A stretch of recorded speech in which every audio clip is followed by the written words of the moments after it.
Bonjour, Thomas Merlot, étudiant du master EERB Efficacité énergétique en rénovation des bâtiments. J'ai réalisé ma thèse professionnelle au sein de l'OPAC du Rhône, premier bailleur social de la région Rhône-Alpes.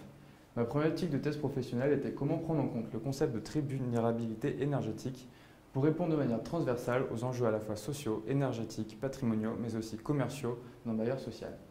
Avant tout, il faut comprendre ce qu'est la triple vulnérabilité énergétique. Pour cela, il faut repartir du concept de précarité énergétique qui caractérise la situation dans laquelle se trouve une personne qui éprouve des difficultés particulières à chauffer correctement son logement du fait de ses conditions de ressources ou de ses conditions d'habitat. Ensuite, la vulnérabilité énergétique introduit la dimension de risque, notamment le risque de basculement d'une situation stable à une situation de précarité énergétique. Plus récemment, un certain nombre d'acteurs ont interpellé sur le fait que les dépenses énergétiques liées au déplacement n'étaient jusqu'alors pas prises en compte. C'est pourquoi nous avons finalement identifié trois composantes essentielles: la vulnérabilité liée à l'habitat, la vulnérabilité de déplacement et la vulnérabilité socio-économique, formant la triple vulnérabilité énergétique.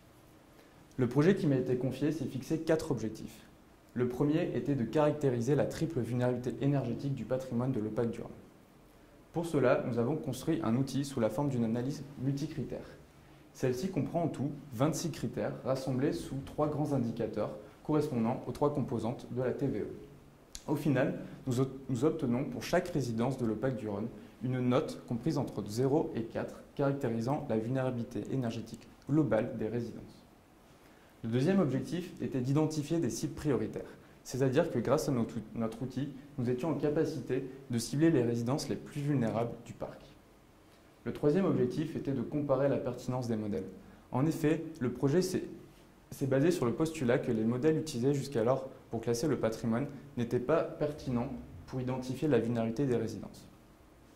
Le dernier objectif était d'identifier des actions ciblées de réduction de la TVE de chaque résidence du parc et enfin de formaliser l'ensemble de cette démarche au sein d'un plan stratégique énergétique. Le PSE est le document de référence en matière de stratégie énergétique pour l'entreprise. Nous avons identifié 21 actions, l'objectif étant à terme de construire ce plan stratégique énergétique d'ici le 1er octobre 2016. Merci.